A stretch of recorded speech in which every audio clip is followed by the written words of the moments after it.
Olá, irmãos. Vamos começar a nossa escola dominical.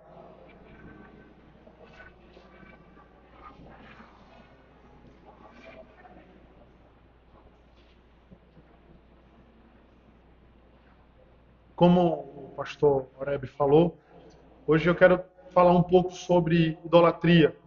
E esse estudo que eu vou compartilhar hoje com os irmãos, ele faz parte de uma série de estudos que tive o privilégio de dar na nossa igreja local lá em Recife, em Aldeia, e também para os jovens do projeto Solidão Glória. Então, o que eu quero fazer hoje, o que eu pretendo fazer hoje, é pegar um desses estudos, que é uma série de 10 estudos, e dar a razão do porquê, ou quais as raízes do porquê nós somos idólatras.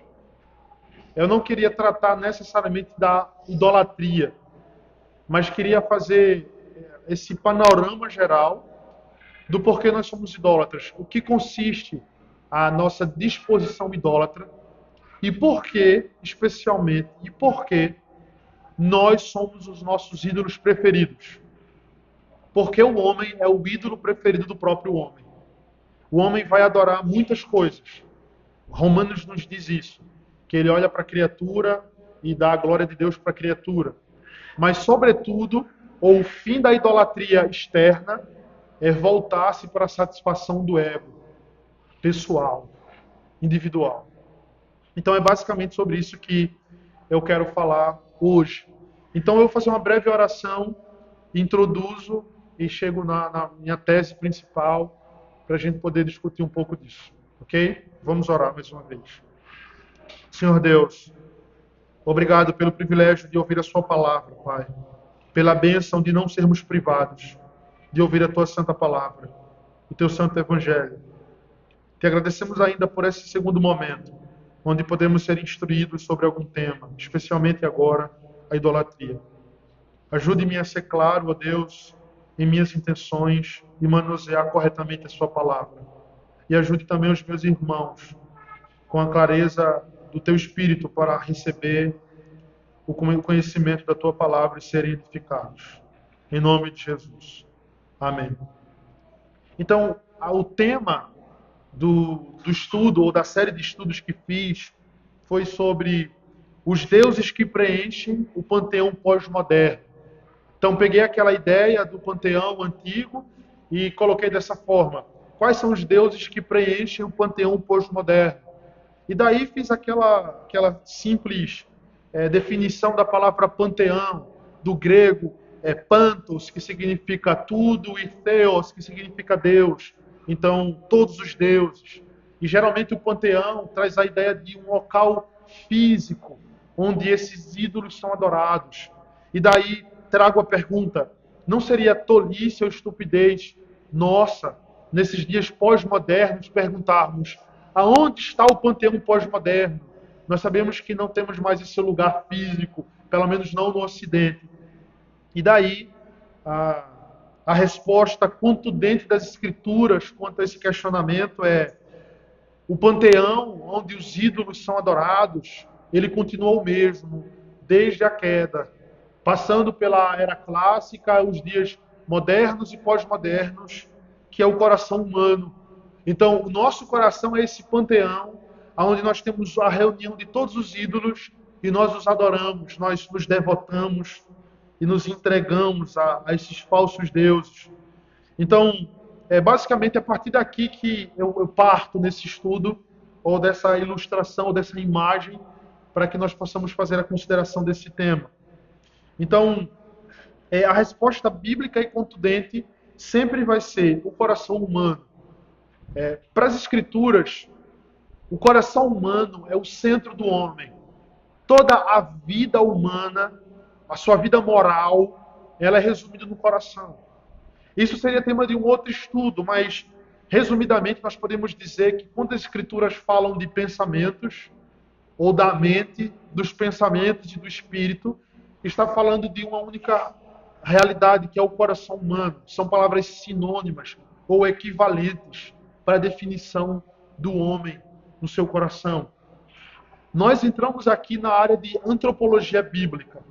E dentro desse estudo geral, sobre os ídolos que preenchem o panteão pós-moderno. O tema mais específico de hoje, para nós, é antropologia bíblica. O que é o homem? Essa é a pergunta que nós vamos tentar responder.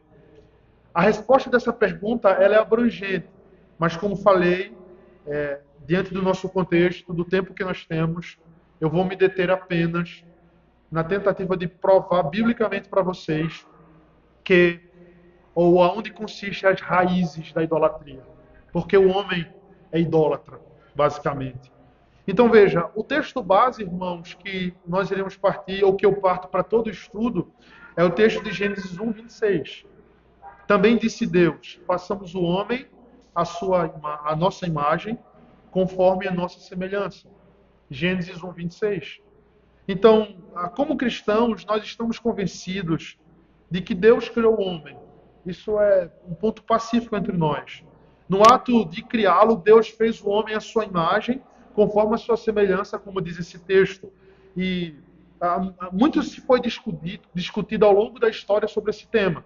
O que significa o homem ter sido feito à imagem e à semelhança de Deus? E algumas tentativas, elas foram dadas para tentar explicar o significado da imagem e semelhança de Deus no homem. Então, imagem está limitada somente à racionalidade humana, alguns pensaram. Ou vão dizer que a imagem e semelhança está limitada apenas ao domínio que o homem tem sobre a criação. E outros sobre a liberdade da sua vontade. O homem é um agente livre e ele pode escolher entre o bem e o mal, suas qualidades morais. Então, muitas foram os debates acerca do significado de imagem e semelhança de Deus no homem ao longo da história. Eu quero me deter sobre três, especialmente agora. Perspectiva ímpia, a perspectiva romanista dos católicos romanos e a perspectiva reformada ou protestante, e vou me deter a perspectiva calvinista, que é a nossa. Então, de forma muito breve, vou fazer isso. E a minha intenção com esse estudo foi, no primeiro momento que eu dei, e é agora também, que isso desperte interesse em nós, para o estudo, para a pesquisa, acerca desse tema, porque ele é muito importante. Então, observe, irmãos, em primeiro lugar, os ímpios, por sua vez, eles discordam que o homem tenha sido feito criado por Deus, à sua imagem e semelhança. Isso não é uma surpresa. Obrigado, meu irmão. Obrigado. Tomar um primeiro gole. Então, os ímpios discordam que Deus foi o criador de todas as coisas, especialmente do homem. Então, eles vão dizer assim, bem, a proposta dos ímpios, talvez a mais aceitável, a mais aceita, porém a mais desbancada, já provada cientificamente que não é a teoria da evolução. Com todas as suas... eles vão dizer que o homem veio a partir de um processo evolutivo de bilhões de anos, e isso explica todas as suas perfeições. A sua capacidade de raciocínio, a sua volição, a sua vontade, a complexidade das suas emoções, e que, portanto, o homem é o produto desse processo evolutivo. Agora, essa é uma hipótese naturalista, é assim que vai dizer, cientificista, materialista. Eles consideram que há Deus, que é um sistema fechado, que não há um Deus pessoal, infinito, moral e criador de todas as coisas. Isso parece não ser estranho para nós. Acho que acredito que todo mundo aqui sabe que os ímpios afirmam isso. Os materialistas, os naturalistas, de que Deus, de que o homem procede de um ancestral comum, do macaco, de uma evolução, de uma moeba, etc. Então não vou me deter tanto aqui. Isso é um absurdo, é ilógico, é irracional. Se nós pegamos apenas uma célula humana, nós temos aqui material suficiente para uma vida inteira de estudos. Pequeno tecido celular, a complexidade do nosso íris, da córnea. Se nós pararmos para pensar a complexidade da linguagem, veja, às vezes nós não nos damos essas reflexões, mas observe, nós temos razão e cognição suficiente de ver um código linguístico interpretá-lo com sentido. E eu estou falando para vocês agora e vocês estão entendendo o que eu estou falando, no mesmo idioma. E o idioma que eu não sei, eu posso aprendê-lo. A formulação do som, pelas minhas cordas vocálicas, a minha cabeça é como se fosse uma grande caixa acústica que projeta a minha voz. E vocês ouvem, discernem, interpretam cognitivamente o que eu estou dizendo. Isso é um absurdo. Isso é impossível. Nós transcendemos ao pensar sobre isso. Veja, isso é um pequeno aspecto da realidade. Nós poderíamos pensar isso sobre muitas coisas. O homem pensou no som. E, veja, vocês estão ouvindo por caixa de som. Enfim, eu não vou me deter a isso. É muito complexo. Tem que haver um ser pensante para criar toda essa complexidade. O aleatório não pode criar nada perfeito. O aleatório cria aleatoriedade, ponto final. Agora veja, mais próximo a nós, é aqui onde o combate ele começa a ser mais caloroso. Os católicos romanos, e segundo a sua tradição, eles defendem uma interpretação sobrenatural do significado da imagem de Deus no homem. Os católicos romanos entendem que a imagem de Deus no homem não faz parte da sua essência.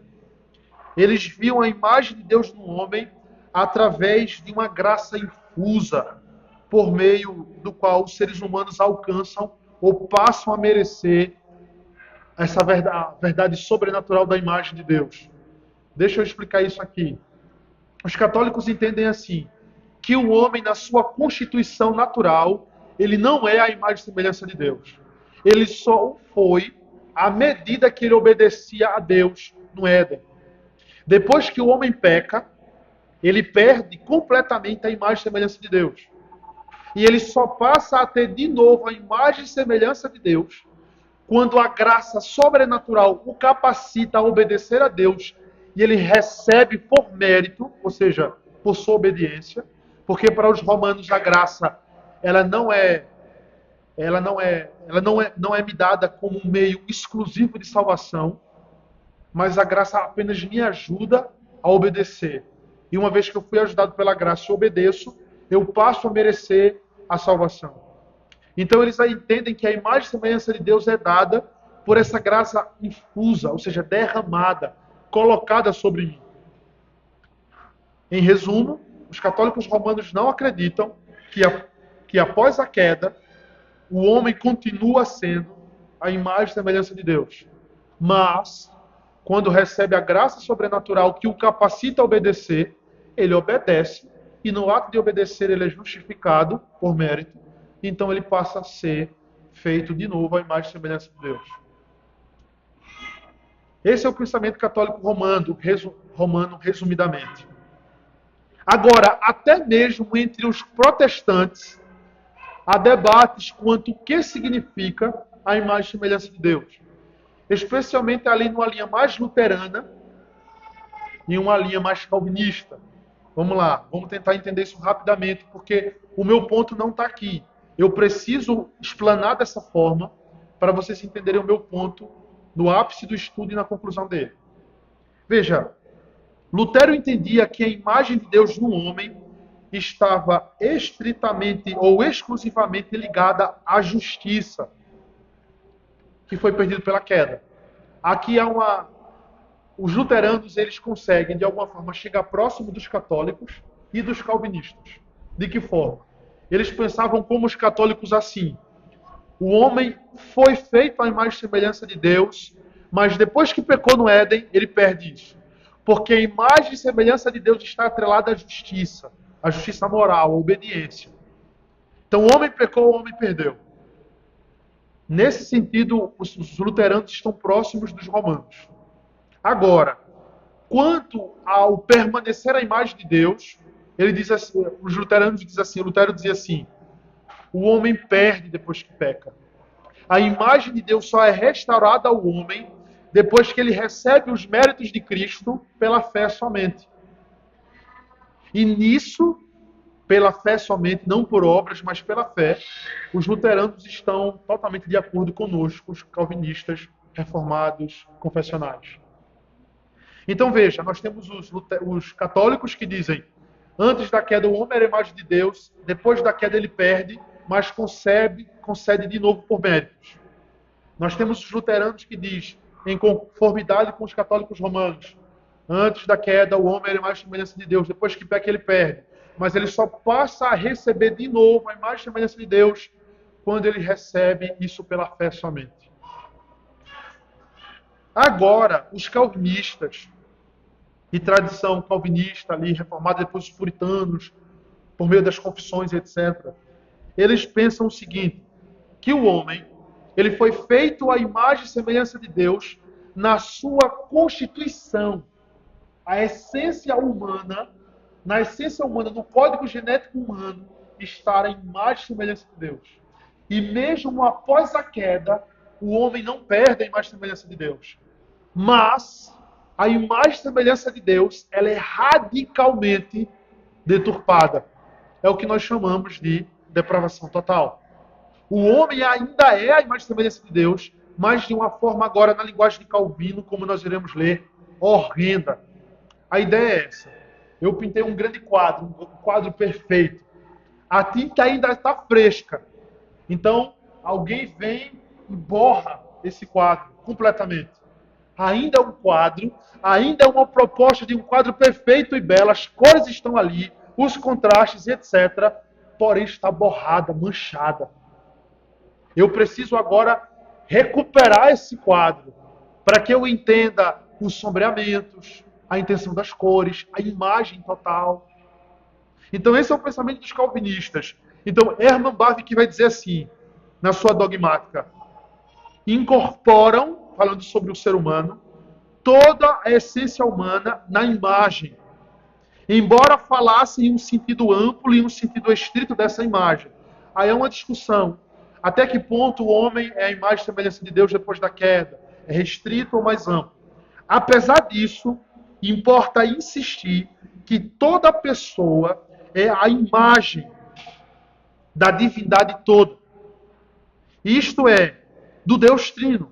A alma humana, todas as faculdades humanas, as virtudes de conhecimento, justiça e santidade, e até mesmo o corpo humano, é um componente essencial dessa imagem.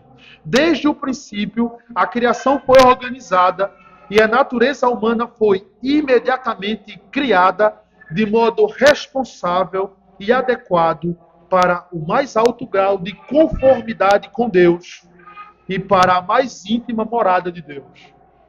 Em resumo, o que Bavinck está nos dizendo aqui é que o homem foi feito de forma inegável à imagem de Deus. E ele permanece sendo a imagem de Deus, porque faz parte da sua constituição, do seu ser, da sua alma. Então, o pensamento reformado torna-se distinto dos demais, dos romanos, ou veja, primeiro, dos naturalistas, dos romanos e dos luteranos na ala protestante, por perceber que a imagem de Deus no homem não é compartilhada por Deus somente ou naquele aspecto mais restrito antes da queda. Apesar de nós reformados reconhecermos que depois da queda o homem ficou completamente depravado, ele permanece ainda sendo a imagem e semelhança de Deus. Na linguagem de Bavinck, toda pessoa é a imagem de Deus, do Deus Trino.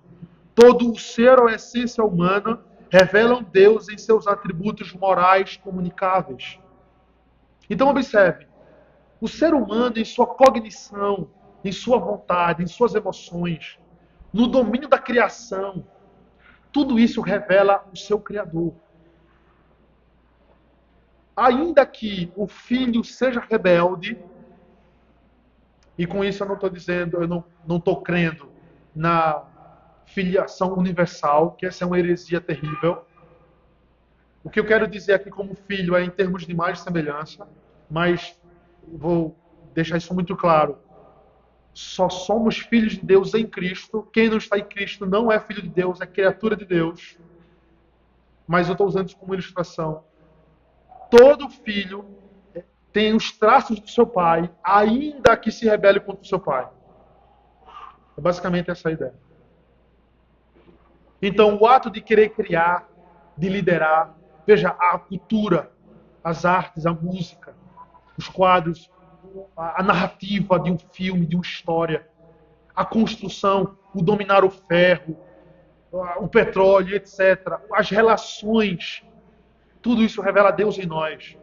Mas como nós fazemos isso, revela o pecado, a queda.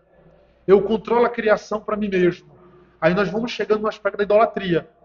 Eu manipulo a criação para ganho pessoal somente.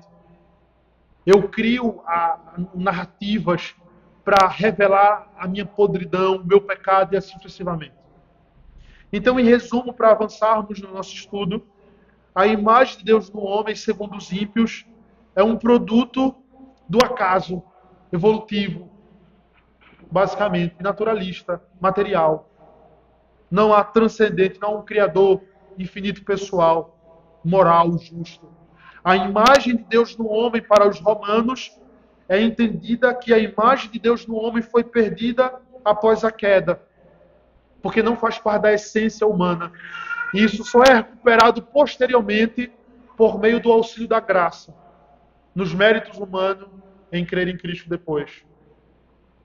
Dentro da ala protestante, a imagem de Deus no homem para os reformados calvinistas, diferente dos luteranos, é que faz parte da constituição humana.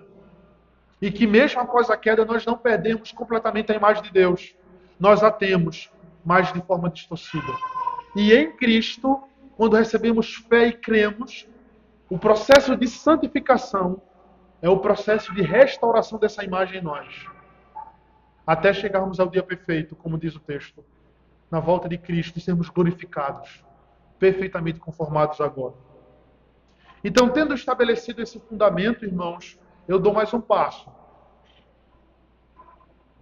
Vamos ver o homem como imagem de Deus na perspectiva reformada, calvinista. Veja, antes mesmo de considerar isso, é importante dizer que os termos imagem e semelhança, eles não são distintos, são equivalentes.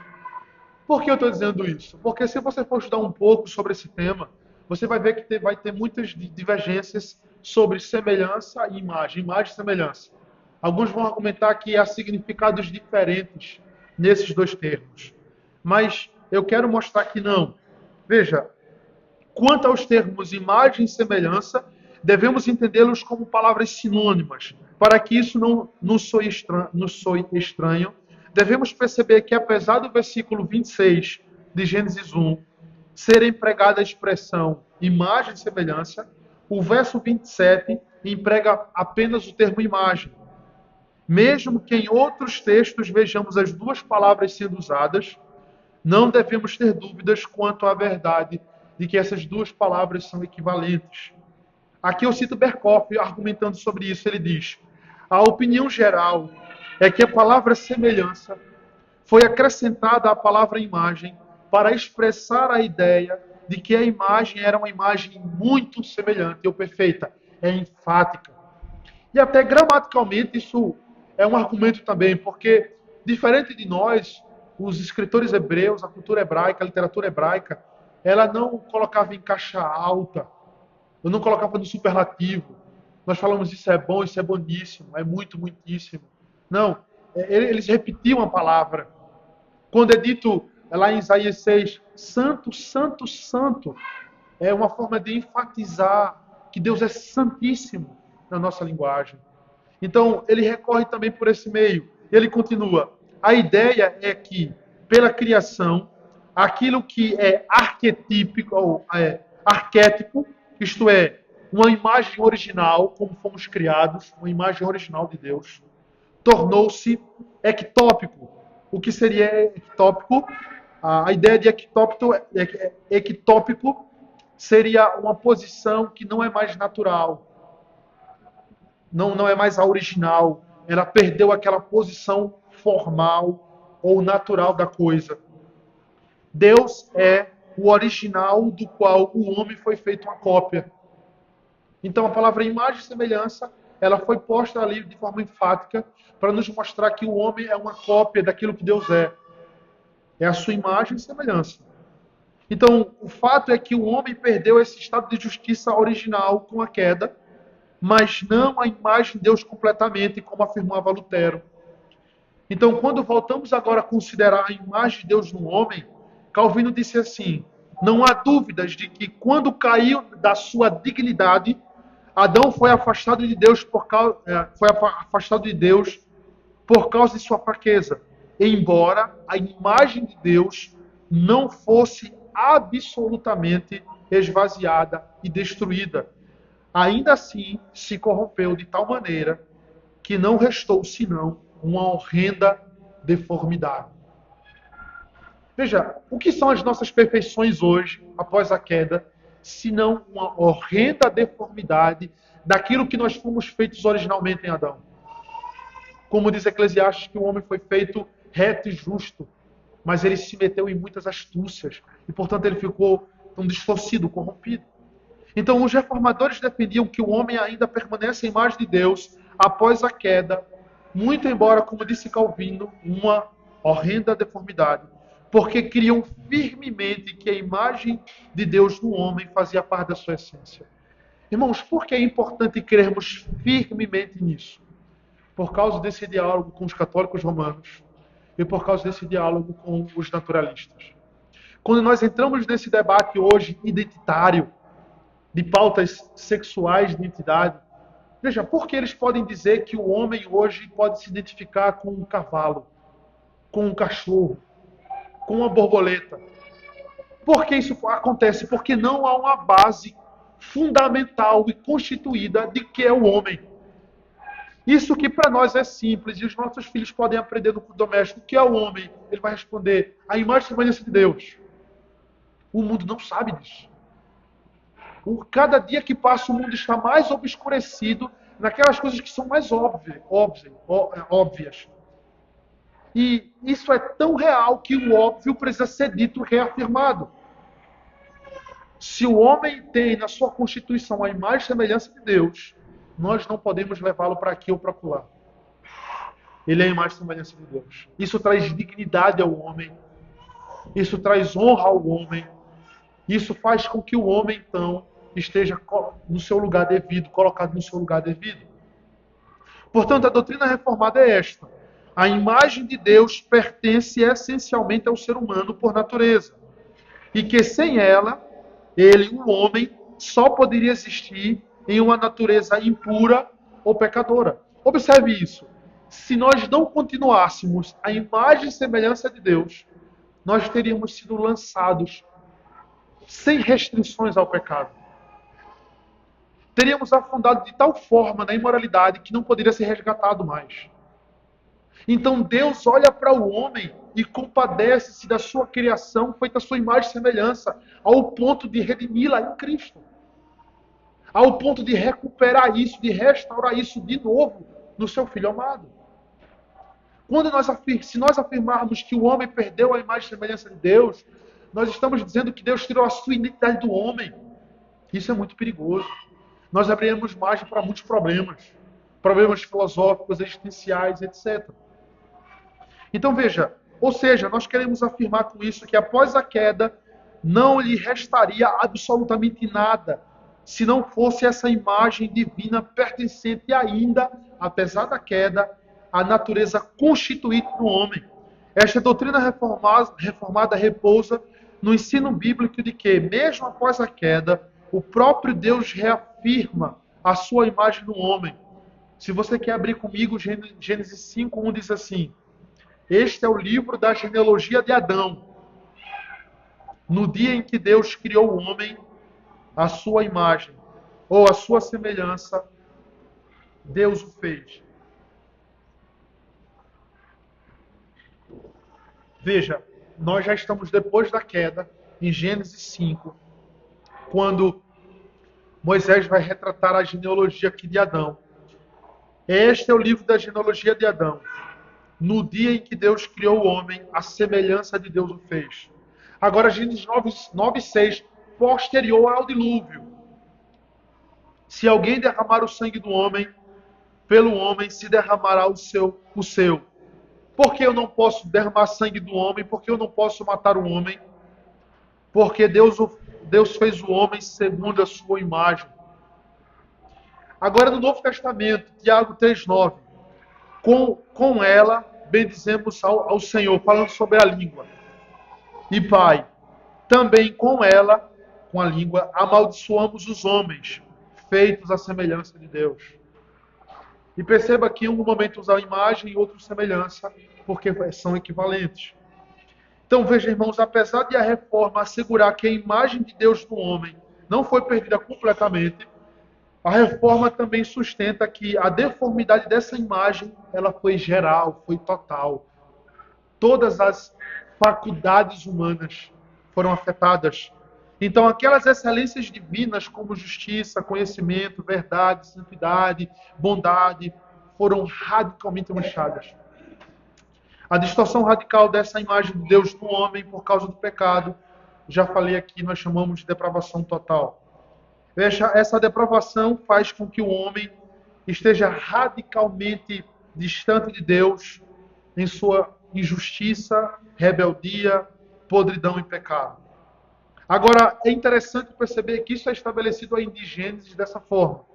Mais uma vez, Gênesis 5, 1, e a gente avança agora para o verso 2. Este é o livro da genealogia de Adão.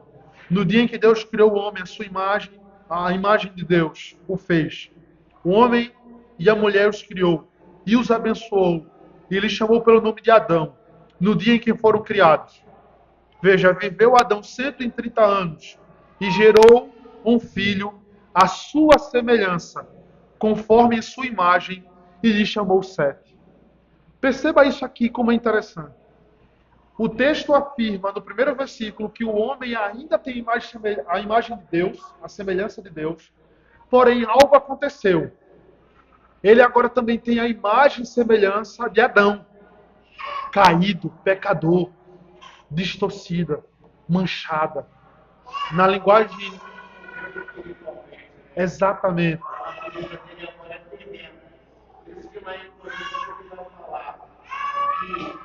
O homem espiritual é igual. E o Adão é terreno. Então, precisava ser restaurado esse homem espiritual em Cristo. Exatamente. Que é um homem vivificador, como diz Paulo também lá no mesmo texto, diferente do homem. Muito interessante a relação. Talvez eu até acrescente aqui esse texto. Tenta me lembrar depois. É exatamente isso, Alexandre.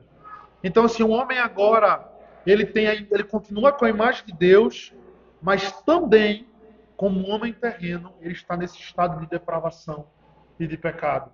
E o texto mostra isso claramente para nós. Então, irmãos, chegando aqui na nossa conclusão, na minha afirmação, e mostrando o porquê nós temos esse impulso da idolatria, e sendo o homem o seu ídolo preferido.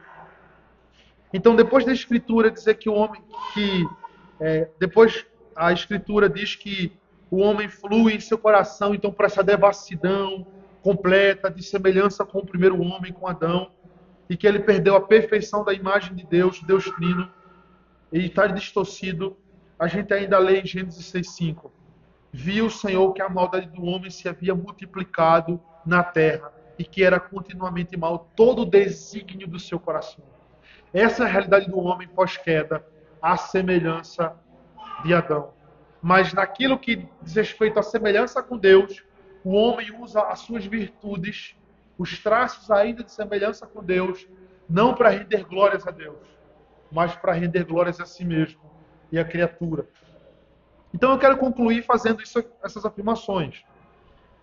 Tendo exposto isso, espero eu que tenha ficado claro que o homem foi feito perfeitamente à imagem de Deus em sua constituição, porém, ele cai, mas apesar da queda, ele não perde totalmente essa imagem, mas ela fica radicalmente distorcida. E é em Cristo que isso é restaurado até a glorificação. Eu quero aqui, afirmar o seguinte, que Deus criou o homem à sua imagem, e esta imagem do homem significa a sua natureza e essência, refletindo assim as perfeições do Todo-Poderoso em sua moral, em sua justiça, em sua bondade, verdade e demais virtudes no homem, de tal forma que o homem se tornou inteiramente diferente de toda a criação. Veja, nós temos códigos penais, nós temos leis de trânsito, etc, etc. Isso reflete a imagem de Deus no homem. Segundo, afirmamos ainda que após a queda, esta imagem não foi completamente perdida, mas radicalmente distorcida, o que lançou as bases desse estudo. E a minha tese é esta. Observem. A idolatria no coração do homem consiste nisto, em ter sido ele, o homem, feito à imagem e semelhança de Deus, especialmente por não ter-se mantido no seu estado de pureza. Veja bem qual é a minha tese. Por que o homem é idólatra? A resposta é, porque o homem foi feito à imagem e semelhança de Deus. Permita-me desenvolver isso rapidamente e aplicar isso. Por que o homem é idólatra? Porque há tanto impulso no coração humano, no nosso coração, da idolatria para a idolatria, especialmente sendo nós mesmos o nosso ídolo predileto. A resposta é, porque nós fomos feitos à imagem e semelhança de Deus. E isso não põe culpa em Deus por ter nos feito a sua imagem e semelhança. Absolutamente não. A razão disso está por causa da queda. Deixe-me desenvolver isso. Veja, eu quero sustentar essa minha afirmação de que a causa da idolatria está no fato de que nós fomos feitos à imagem e semelhança com Deus nisso aqui. Deus criou o homem de forma pessoal, isto é, distinta de toda a sua criação. Ao passo que Moisés, quando vai relatar isso, ele usa o verbo impessoal, falando da criação, ele diz, faça-se, ou haja. Ele está descrevendo ali como Deus criou. E todas as coisas são feitas. Haja luz e houve luz. É um verbo impessoal. Porém, na criação do homem, é destacado que Deus ele envolve-se com a criação do homem e ele diz, façamos. O que destaca, então, essa pluralidade na divindade e, especialmente, a personalidade de Deus. Há um envolvimento de Deus com o homem. Façamos o homem à nossa imagem, conforme a nossa semelhança. Assim, irmãos, é inquestionável o fato de que ter Deus feito o homem à sua imagem implicou, além das demais virtudes, veja, nessa excelência e capacidade do relacionamento pessoal que o homem tem. Ou, em outras palavras, Deus fez o homem para ser completamente relacional. Deus fez o homem. Veja, porque Deus é trino, Deus é pessoal, Deus relaciona-se perfeitamente consigo mesmo por toda a eternidade. Deus fez o homem como um ser essencialmente relacional. Por que o homem é essencialmente relacional? Porque o homem foi feito de forma constituinte à imagem e semelhança de Deus. Veja, não se perca no raciocínio. A razão disso é simples, observe. Deus fez o homem para si. Portanto, ele foi dotado com a capacidade e necessidade de relacionar-se com o seu Criador. Mas não apenas com a mera necessidade de relacionamento, mas com a profunda necessidade de relacionamento religioso. O homem necessita, veja, o homem foi criado de tal forma que ele necessita cultuar alguma coisa. Ele necessita relacionar-se, mas não meramente relacionar-se. Ele necessita relacionar-se de forma a adorar, a cultuar, a reconhecer a superioridade de algo. O que implica em uma sede incansável por propósito e significado.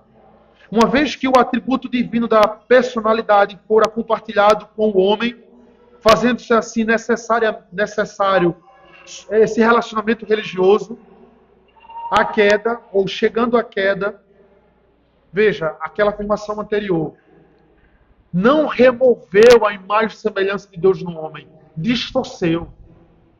Então, tendo o homem feito a imagem e semelhança de Deus, com essa necessidade de relacionamento religioso, e a queda não tendo removido a imagem e semelhança, mas a corrompido, significa dizer que esse senso de significado e propósito, que esse senso de relacionamento, que esse senso de significado permaneceu.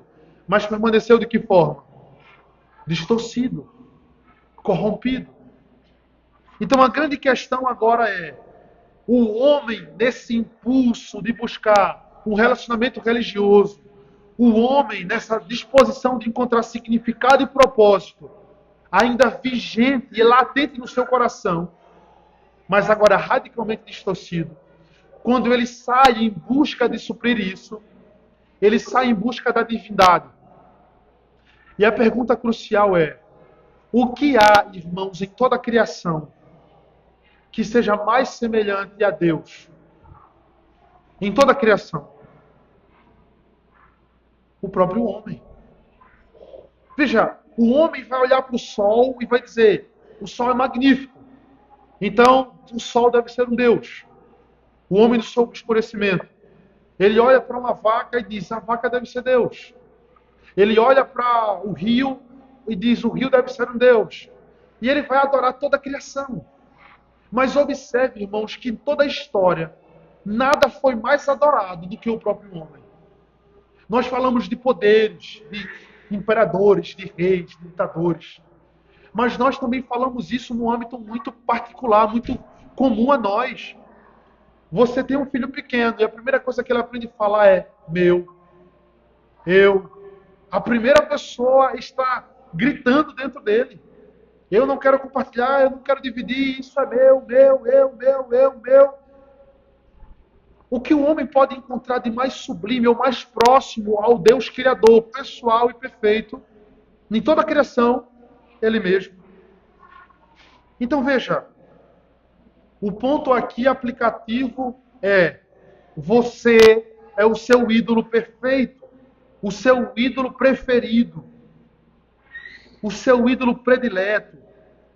O homem é o ídolo predileto do próprio homem.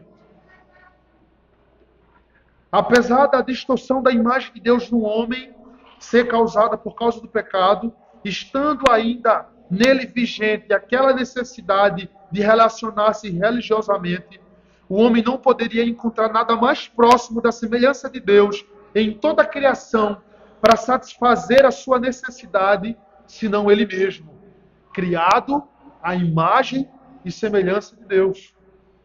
Portanto, irmãos, é isto que constitui a idolatria do coração humano. A sua busca desse suprimento religioso nele mesmo. Em vez, uma vez que por suas próprias obras ele não pode mais buscar a Deus ou relacionar-se com Deus, o homem contenta-se na pobreza dos requisitos da imagem e semelhança de Deus nele, chamando a si mesmo de Deus. Eu faço essa reflexão com você antes de encerrar. Paremos para refletir e pensar assim. Qual é a grande causa dos conflitos no nosso casamento? Nos nossos relacionamentos? Na política? Na economia? No mundo? Egolatria. É a satisfação dos meus próprios desejos.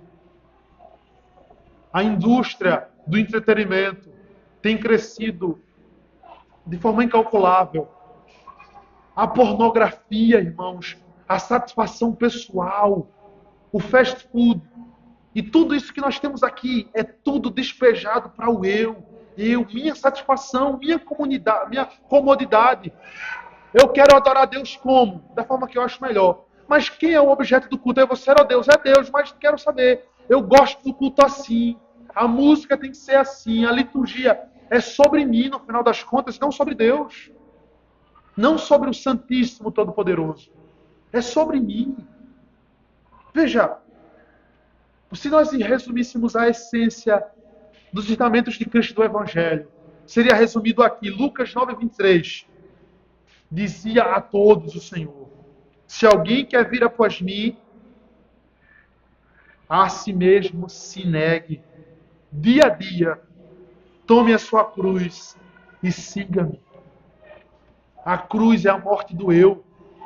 É quando eu percebo que eu não sou Deus. e que Cristo é. E o que é todo o processo de santificação, irmãos?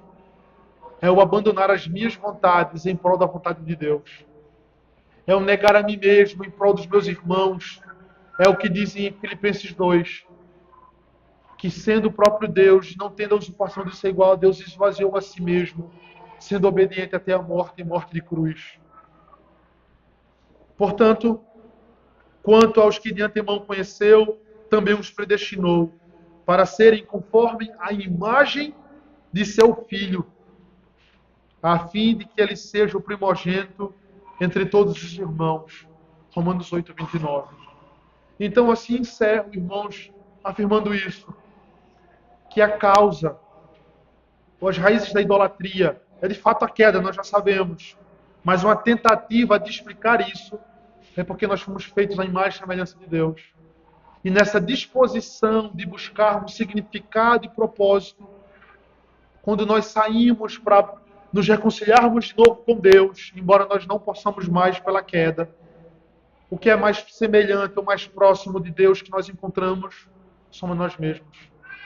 Então toda disposição, todo rio, ele vai correr para o mar, para desembocar no mar do ego, do eu.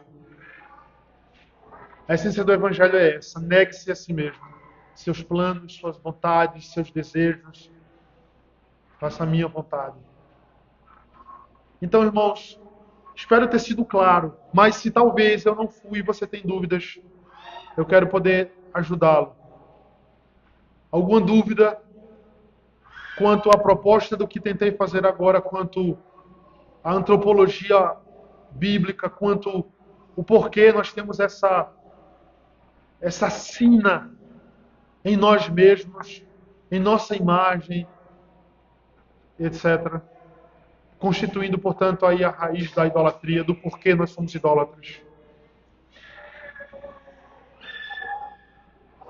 Está plantado, porque o Thiago vai falar que a própria corrupção atrás do Jesus.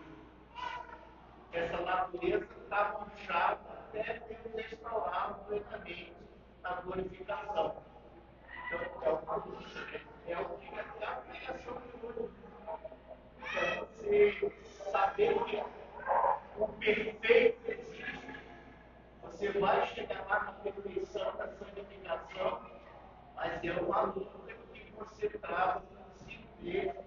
Né? Você querer o bem, mas o bem que você quer, você não consegue alcançar. Né? E você espera em Cristo a redenção do povo perdido.